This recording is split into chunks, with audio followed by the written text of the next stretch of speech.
எல்லாம் போட்டு இவ்வளோ பொறுமையாக உட்காந்துருக்கீங்க. உங்களுக்கு ஒரு பெரிய பெரிய பெரிய தேங்க்ஸ்.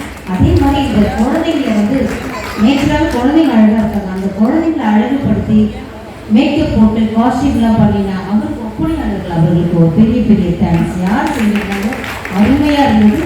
அதே மாதிரி பி தியாகராஜர் நம்ம ஒளி அமைப்பெல்லாம் ஒவ்வொன்றுக்கும் எப்போவுமே இன்னைக்கு ஸ்பெஷலாக ரொம்ப நல்லா இருக்கும். எல்லாருக்குமே பெரிய தேங்க்ஸ்.